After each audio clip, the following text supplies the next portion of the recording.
Welcome to the Pat White Show. Over the past few months, I've had a number of people ask me about the new data center that Google is putting up on Adams Center Road on the, southeast side of Fort Wayne. My thoughts on it and my thoughts on what they're doing and what they want to do and how they're doing it. Well, I haven't said much about it simply because I haven't followed the entire situation that closely. But here's something. Data centers are cropping up all around the United States. Why? Well, partly because we, the people, we want places where data is stored. You know, they talk about things like the cloud. Well, where is the cloud located? Is it up there in the sky somewhere? Nah, it's inside data centers. That's the problem. More and more people are getting into computers, and more people want to put the data from their computers, not in their computer. They want to have it stored someplace else. Technology is changing fast, folks. You don't have to like it, but what's happening here in Fort Wayne is happening in other cities around the United States. Now, there are communities that are saying, no, we do not want a data center in our community because, well, they say it's bad for the communities and doesn't make them any money and apparently doesn't make them much in tax revenue either. But what are we going to do if we don't have places to store the information? Do we say computers don't exist? Do we say we're not going to store any data? Or that anything that advances the computer systems that we all use, there's no place to put all the information that exists on them? There's the issue. Now, I realize the Indiana Department of Environmental Management, IDEM as they call them, has just approved a whole bunch of new emergency generators, 140 of them. Emergency diesel generators if the power goes down. Now, with I&M supporting all the electricity for the data center and probably other centers around the United States, other electric companies are doing the same thing. And they all want to make sure they have backup in case something happens. Well, that's the bigger problem. We live in Indiana. Indiana and the whole Midwest are, well, as you've seen, are subject to a whole lot of things like tornadoes. Tornadoes could disrupt a lot of stuff, especially power supplies and companies that provide power because electricity runs on wires, and wires go from city to city, town to town, and those wires get stopped and the electricity stops wherever it's supposed to go. Well, these data centers need to keep flowing, keep doing what they do, hence the emergency generators. I'm not saying it's the best option, but I did suggest to somebody that something new is being created. There are companies out there creating new, and I hate to say this, new miniaturized nuclear reactors that create power. They create a lot of power. And these are tiny reactors. These are the kind you're going to see on, well, potentially spaceships of the future with their own reactors. This is something gigantic, a huge facility. These are small and tiny. Because keep something in mind. Nuclear submarines have reactors that power the submarines, power everything on the submarines, make sure everybody's alive inside a nuclear submarine. How big is a submarine? Well, it's big, but it ain't as big as something that takes care of an entire city or an entire state. That's nuclear submarines have those, and so do major ships in the United States Navy. They have reactors as well. So can reactors be shrunk down? You know, the answer is yes. Is that an option for these power facilities, these data centers? Well, something to think about. And the other thing going on here in our local market is they want to use a 1 acre of wetland to utilize it for a data transfer point, setting up stuff for I&M. I presume that's a big giant tower or whatever, holding the electric lines, bringing the electricity into their facility. Now, people are up in arms about that, and I understand that. It's an acre of wetland. But I believe the company says they're going to restore the wetland after they're finished with their construction. Now, if you think they're lying, that's your call. I don't know. But they can be held accountable for whatever they're doing.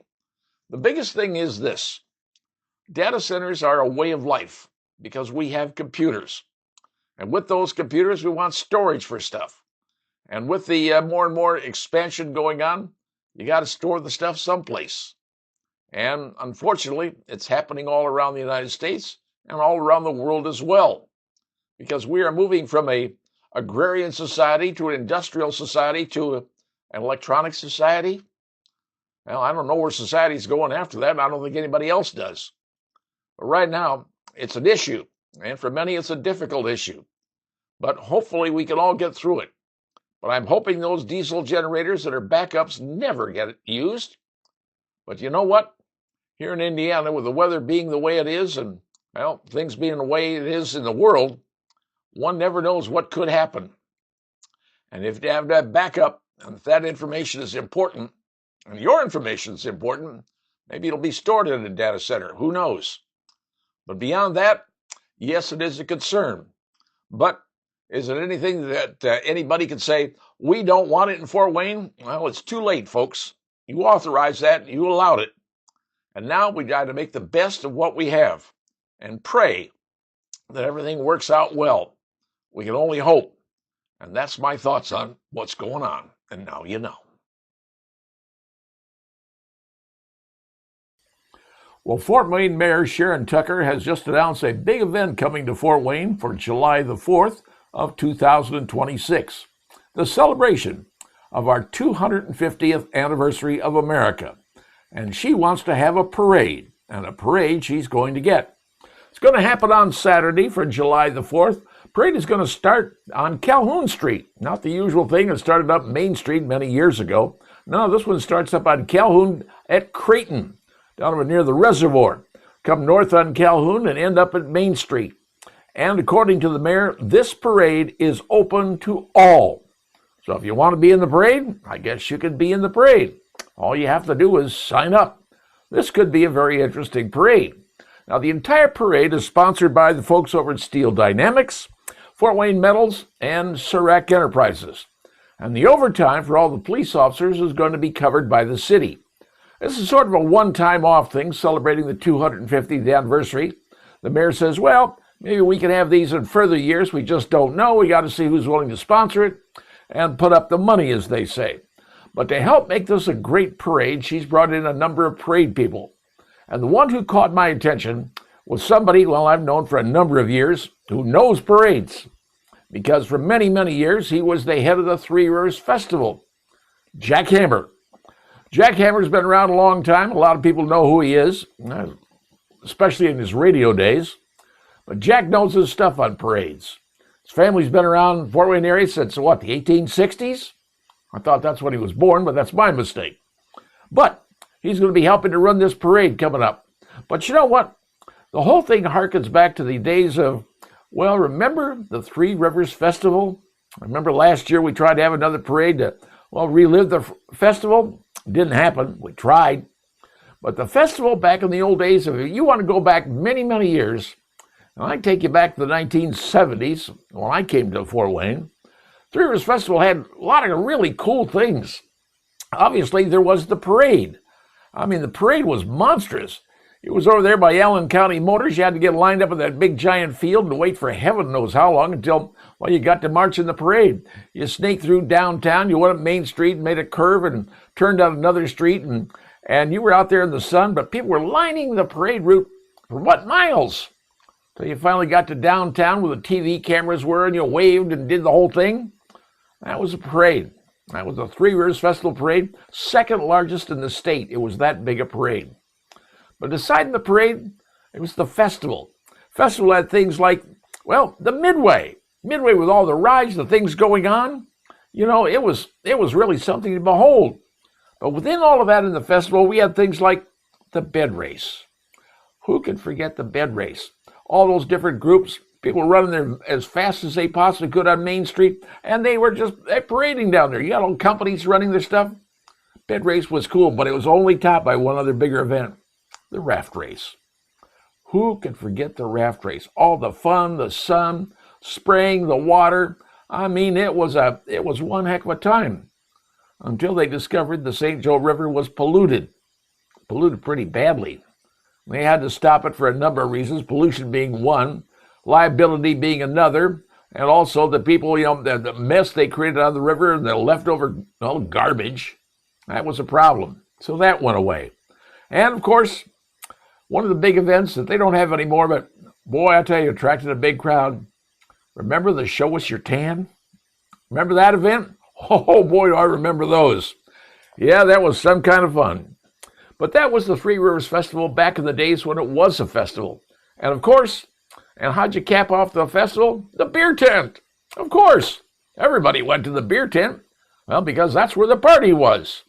And beer tents started cropping up all over the city. Everywhere you could think there was a beer tent somewhere. But the festival beer tent, that was a classic. Those were the great years. The mayor is trying to bring this back in something different, a 20th or 250th anniversary of America on July the 4th. One parade, open to everybody. Come on out and have a good time. If you want to get registered, you can go online and get yourself registered. Heaven knows what kinds of folks are going to participate. Hopefully we'll have bands. Hopefully we'll have floats.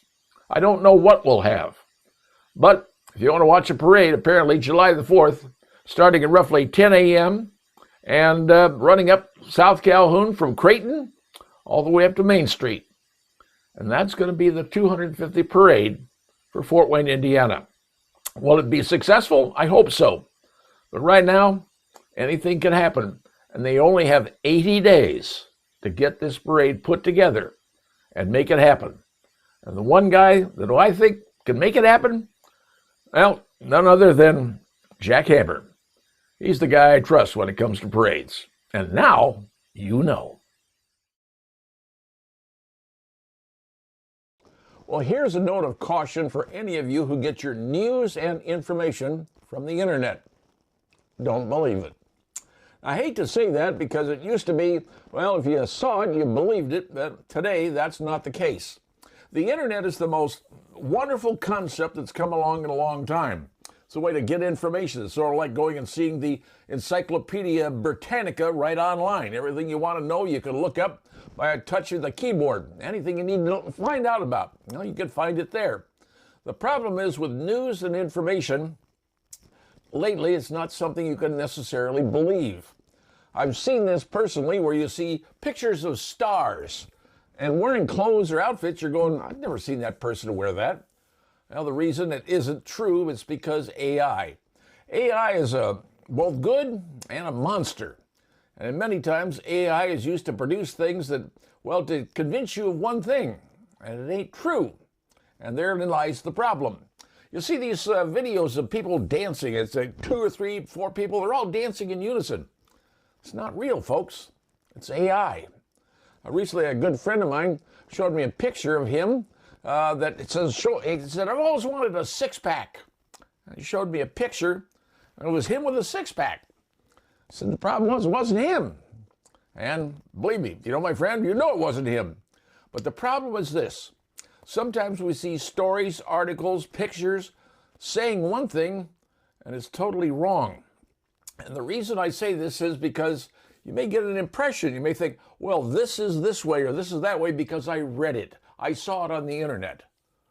Well, it may not be true because it may have been done by somebody with ill intentions. Could be here in the United States. It could be in another country. Because this is a way of getting misinformation. And I hate to use the word misinformation. It's the ways to promote lies, things that aren't true, things that are not honest. Like I said, you see pictures of people saying, I've never seen that person dressed that way or looking that way or even that style that way. No, it's not. It's artificially done. It's AI stuff. And that's the problem we're dealing with in today's society. So if you see something online or you read a story online, unless you can verify it from another source, as Ronald Reagan once said, trust but verify. That's the most important thing you can do if you're going to go on something and say, I read about this and it must be right. Make sure you know what you're talking about.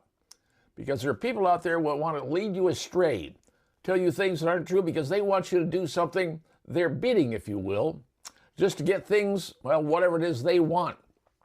So just keep in mind, if you're one of those people who looks at the internet and says, man, I see everything there, whether it could be on Facebook, Snapchat, any of these places you go to, especially Facebook, unfortunately, a lot of that stuff can be done by bots, can be done by computers, can be done, as I said, by AI. It's the one thing to keep in mind if you're involved with journalism, or you're involved with podcasting, if you're involved with, well, any sort of media, verify what you're looking at. Make sure it's coming from a legitimate source. Because there are people, individuals, even countries out there that want to mislead you into thinking something and believing something that isn't true. And if that's their goal, they're liable to get some folks who are gullible to believe what they're seeing. So as a public service announcement, whatever you see, whatever you read, make sure it's accurate. Check it out. You got to do a double check.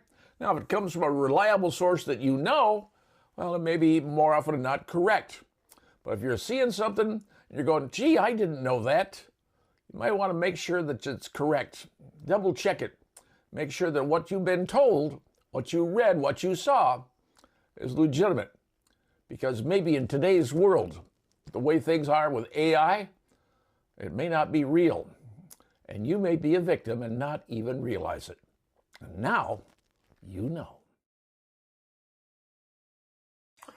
Well, it's the primary voting season here in Indiana and in Fort Wayne. And you probably heard about the big race between Liz Brown and Darren Vaught. They're fighting for the 15th Senate District, which is a state office, controls things happening down in Indianapolis. But there is another race happening here in Allen County. It's for the Allen County Board of Commissioners. Now you're saying, well, what do they do? Well, things we get here, things that are built here, things that happen in this market, and our market, are controlled by the Board of Commissioners. And, well, it turns out one of their members is stepping down. His name is Richard Beck. So you got a couple of people fighting for his slot on the Allen County Board of Commissioners. And who are they? Well, one is Yelena Conley. And I don't know who she is, but apparently she's pretty well known in political circles because thus far her campaign has raised $209,415. You heard me right. $209,415. Now, her opponent is a guy named Paul Moss. But Ms. Conley, her donors include the current Allen County Commissioners Teresa Brown, Richard Beck, Ron Turpin, former Allen County Commissioner Nelson Peters, entrepreneurs Chuck Sirac, Fort Wayne First, and Lutheran Health. They were all the ones contributing money to her campaign. Apparently, they think that she's probably going to be a good member of the Board of Commissioners. Like I said, her opponent is Paul Moss. Paul Moss has thus far accumulated $53,900. Where did his money come from? Well, State Representative Chris and Bob Mathis, State Senator Justin Bush, and the Political Action Committee from former State Senator David Long. Also W. Paul Wolf and Ozzie Mitson. So you have one candidate with $209,000 and the second candidate with $53,000. Apparently, the politicians in this market seem to think the person they want on the Allen County Board of Commissioners is Ms. Conley and not Paul Moss. But at least now you know who's funding who's got the big money, who's got the big support, and who they want in that office. And apparently, it's not Paul Moss. And now, you know.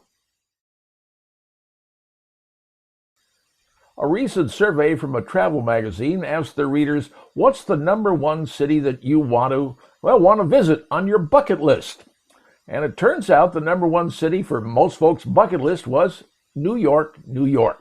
That's right, largest city in the United States. Most people want to go see New York. And if you've ever been to New York, yes, it's a big city, but it's got its own share of problems. However, recently they elected a new mayor, Mondavi, and he is a socialist. Let's be honest with you, that's what he is. But he has promised people to get elected. He said, you know what, you elect me, buses are going to be free. The rail cars, as you take the subway cars, all of that's going to be free. He promised everybody, you get free stuff. Elect me, and you're going to have a free ride. Well, people in New York, many of them who are the younger folks living in New York, said, yeah, we'll vote for this guy. He's going to give us free stuff. He got elected. Has he been giving them free stuff? And the answer is no. You don't get the free bus rides. You don't get the free subways. You don't get any of that stuff for free. And now people are going, wait a minute, you promised us all this stuff. How come we're not getting it? Well, the biggest problem they've discovered in New York is that, people are saying groceries are too expensive. And frankly, to be honest, groceries are expensive everywhere simply because the cost of groceries, the cost of producing them, the cost of shipping them, and everything else that goes with whatever product you're going to buy has gone up. And in New York, getting groceries from well, some big warehouse or something like that into the city of New York, into the stores, the bodegas or the grocery stores that exist in New York. You're not going to see a Kroger's in New York. You're not going to see a Publix in New York, Piggly Wiggly or anything else like that. Pretty much small grocery stores, very compact. And that's what they have in New York City because that's the way people buy stuff. But getting those stores stocked, companies that bring in the wholesalers who bring in the products into the stores just to get their vehicles into New York cost them a massive amount of tolls and cost just to get their stuff in. And obviously, that gets passed along to the products that they're bringing to the grocery store. If you take a look nationally, now most people aren't going to believe this, but this is actual truth. In a grocery store, you know what their net profit is? Their profit from a grocery store is 1.7%. Ask yourself, if you have a business, could you live on a 1.7% profit? Well, that's what grocery stores live on. At the very tight margin they're working on. And if you think that they're getting rich, no, they aren't. When you take a look at the major chains, they'll tell you the same thing. Grocery stores are not a good business when you think about it, 1.7%. So Mayor Mondavi says, well, I've got a plan. And for New Yorkers, here's what I'm going to do. I am going to open up subsidized city-run grocery stores. Sound like Moscow to you? Yeah. Subsidized city-run grocery stores in New York City. Going to have a number of them. He said, now we're going to have independent companies run the stores. Cities are not going to run them. But everything in that store is going to be a lot cheaper than you find anywhere else. Price of eggs, the price of milk, the price of bread, price of whatever is going to be cheaper than anywhere you could go to a regular grocery store style store in New York City. Now, you say, well, people can't afford groceries, so we're going to make it cheap, but we're going to have it cheaper stuff. What he's saying is he's going to subsidize the products in the grocery store with taxpayer money. Because government doesn't make money, they take money. And so for the people who live in New York City, he's going to use that money to buy down the cost of groceries so people go to the store and go, oh, look, my eggs are really cheap. Thank you, Mayor. Well, the taxpayer is paying for those additional costs of those eggs, or bread, or milk, heck, even toilet paper. Now, is this going to work? Well, if you want to see how it works, go to Russia. Because the government runs the stores over there. That's everything is subsidized. Yeah, you can go over there and get your bread, if you can find any bread. They don't have it, and if you do find it, you're lucky. Not everybody can get it.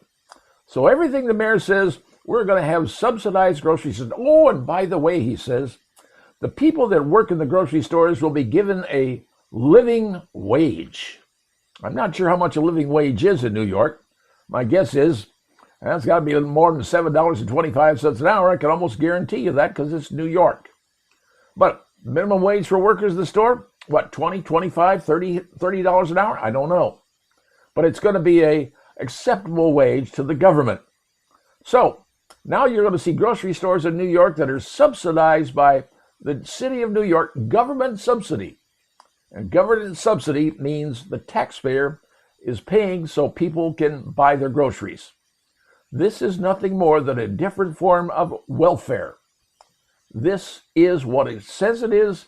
It is a new welfare state. You're putting people addicted to welfare because now they're going to the government store, which is cheaper, and the goods still cost as much, except the government, your taxpayer dollars, are paying down the cost of those groceries.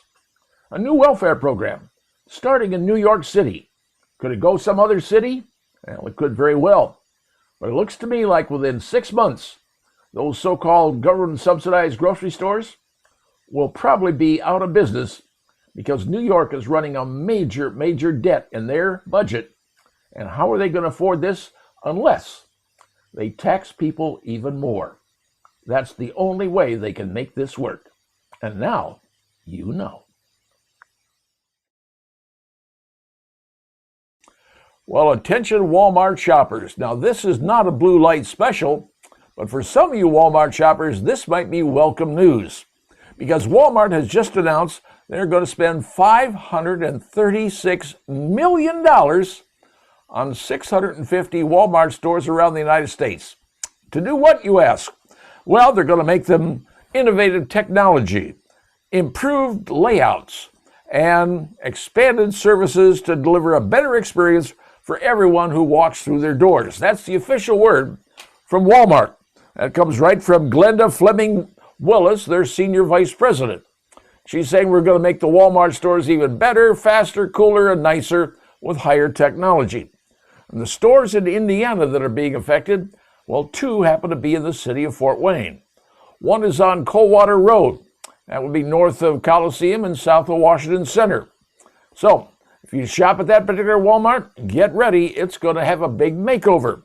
And the second one for a makeover for you folks in the southwestern side, it's Apple Glen.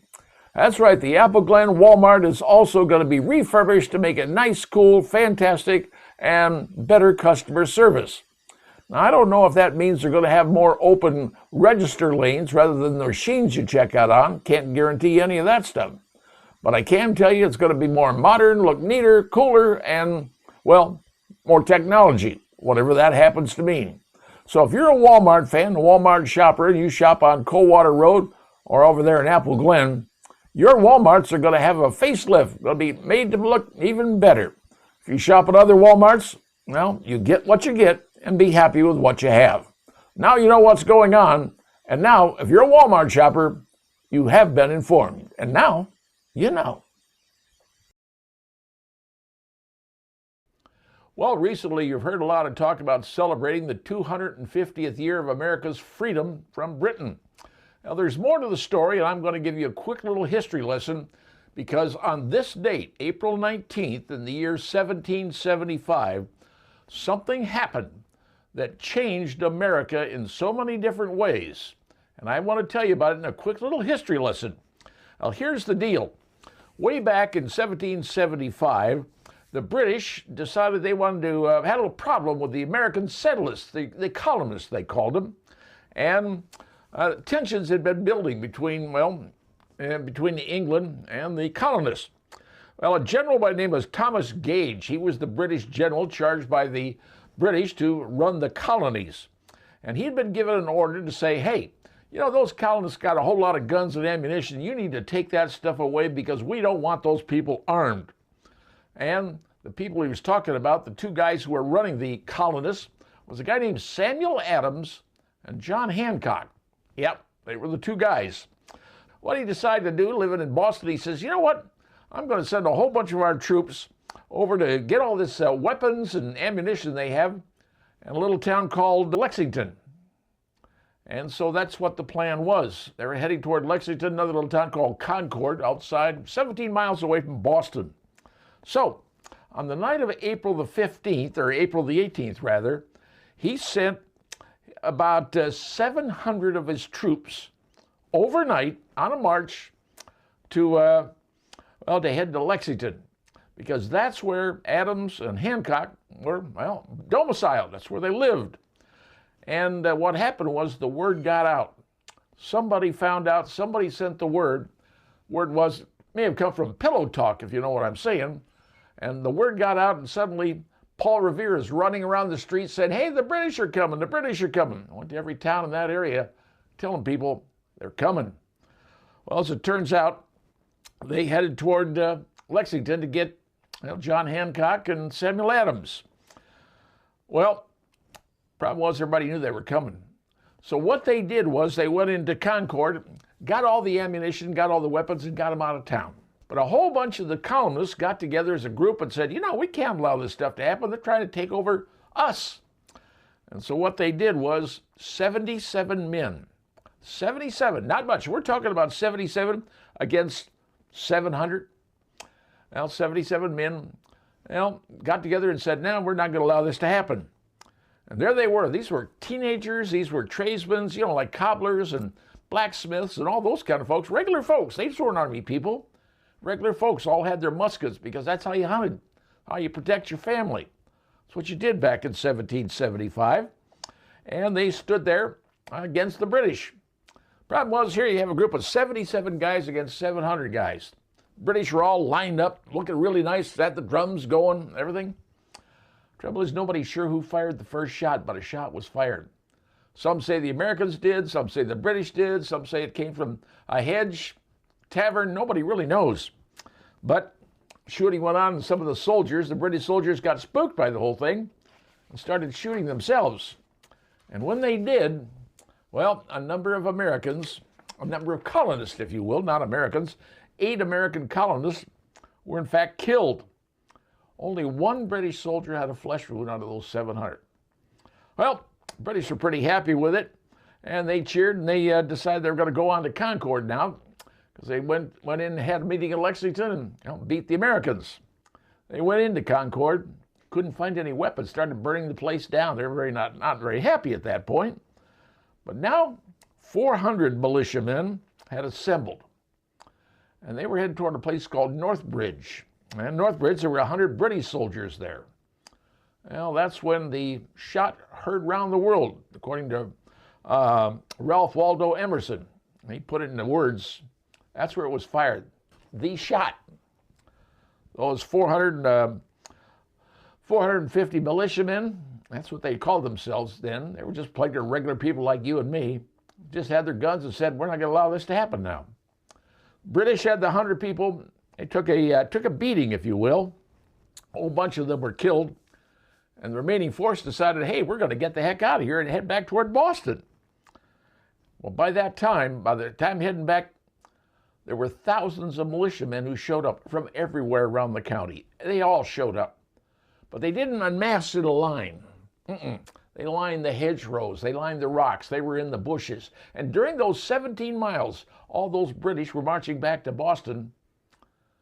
It was a shooting gallery. They were all lined up and down the road. Nobody could see them. The shots were coming everywhere. And British soldiers were dropping like flies. Many of them were killed. 273 were killed, and only 93 Americans, colonists, were killed. Well, they made it back to Boston, and then the siege of Boston started and lasted over a year. The guy who was running the siege was a guy named George Washington. Well, forced the British out. They left Boston and never came back.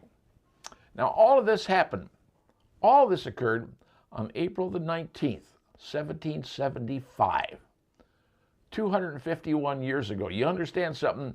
The shot heard round the world, and those men, those militiamen, those individual farmers, ranchers, whatever they were, tradesmen, they all got their muskets out and said, enough's enough. And they attacked the government saying, you are trying to destroy us, and we aren't going to put up with it. So that's how things got started, because the Declaration of Independence hadn't even been written yet. That was like 12, 13 months away, 1776.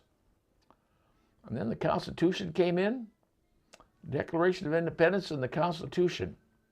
But the First Amendment, freedom of speech, freedom of assembly.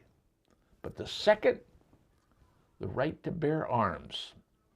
The colonists in that time knew what was going on, said, we're not going to allow this to happen.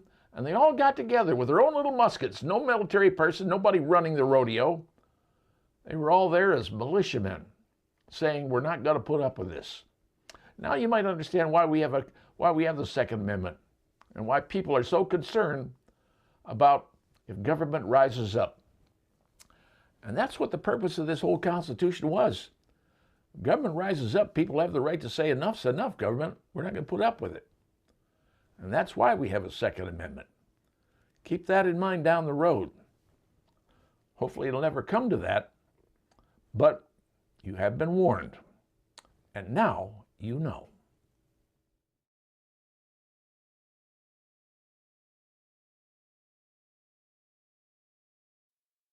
Well, I want to talk to you about something that's been sticking in my craw for a while, and maybe it's been sticking in yours as well. Here's what I'm thinking about. Many, many years ago, when I thought about moving to Fort Wayne, Indiana, a friend of mine said, oh, you're moving to the city of churches.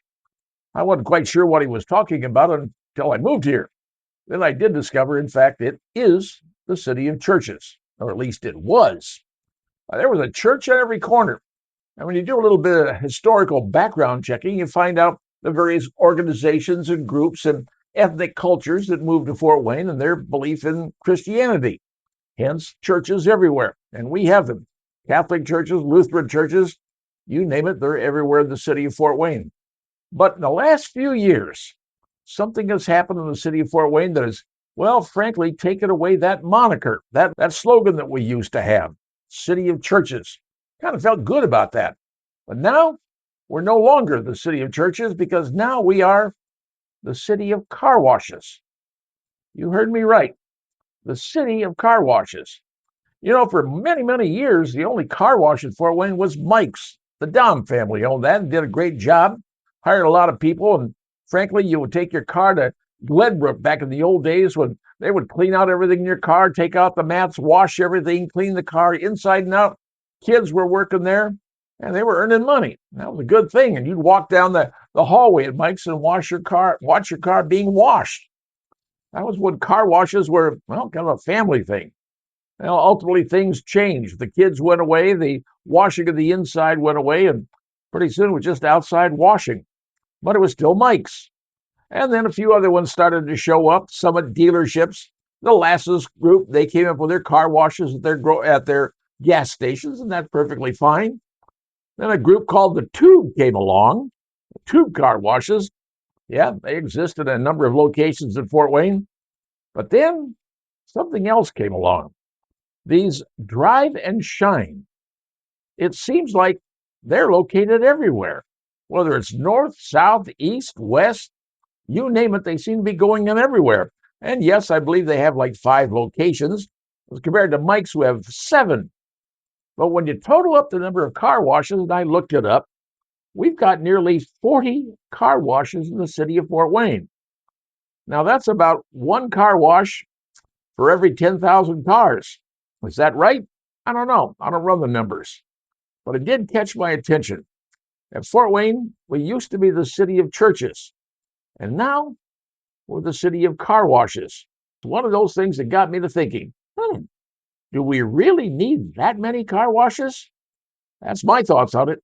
And now you know.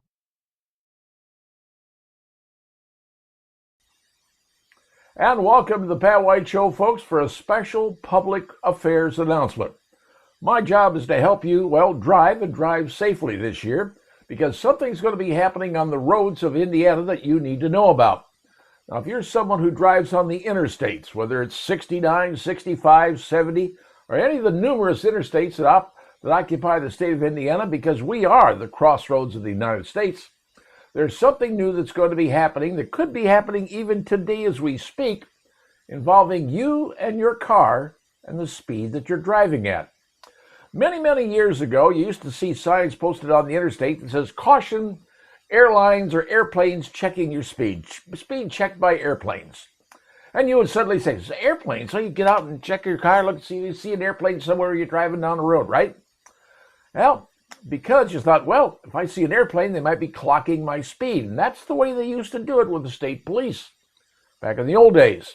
What happened was, guy in the plane, he'd look down, and if you drove over a particular stripe on the road, painted stripe, and he would basically mark the time from one stripe to the next stripe that you drove to.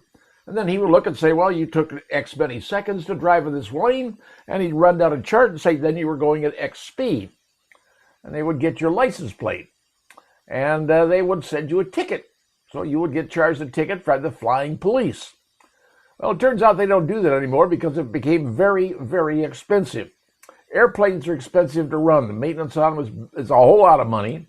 And the cost of putting someone up in an airplane, especially if it's just an officer and a pilot, it's going to cost you more money to do this. And the money they were making was far exceeded by the money they were spending to do this. Well, that was the old days, folks. Something new has happened now. And I'm running this as a note of caution to all of you driving because there may be soon something watching you. You see, in today's world, we don't necessarily have to use airplanes anymore to check anything. Check your speed, check whatever you're doing. Police departments and police agencies around the United States, and even here in Fort Wayne, utilize drones. Well, this is the latest thing the state police have come up with, drones to measure your speed. And the thing about the new drones today, they're better than the old drones of years ago because the new drones have a camera on them. And that camera is so precise, it can read the headlines of a newspaper if you're reading it in your car. It can also read your license plate and can also map your speed and say, here's exactly how this person is, how fast they're going. And they can do that on any interstate, whether it's 70, 65, 69, 80, whatever. But it isn't just interstates, folks. Any road they go on, that you travel on, they can have a drone sitting there flying in the air that you don't even see or notice because you don't really notice drones are so small. But these drones are flying around, look at your car, see exactly what you're doing, clock your car, and give you a license plate, bingo. You get the note through the mail saying, here's your car, here's a picture of it, here's what speed you were traveling on what road at what time. Now you're going to say, wait a minute, I want to deal with the accuser. Well, that's already pretty well been litigated. You can try it if you want, but it's pretty well been litigated because of the drone sees it, drone records it, drone has the numbers. Chances are the courts are going to side with the police department. So the warning is this. If you think you're driving along 70, it's a flat road and nobody's there, there's no police in your Waze that tells you where the police are. Oh, doesn't show any police. I'm going to speed up to 85, 90 miles an hour on Highway 70 or whatever highway you're driving on. You might want to think about it because now a drone could be sitting there watching you and watching you drive, clocking your speed, sending it back to the patrol cars. Bingo, goes into the system and suddenly you get a letter and a picture. Here you are moseying along this particular road at this particular mile marker doing this particular speed. Send in your money. That's what this is all about, folks. So keep in mind, drone technology is here, and now it's being used by the state police to clock your speed on whatever road you happen to be driving, or you think you're alone, but you're not, because a drone is watching. And now you know.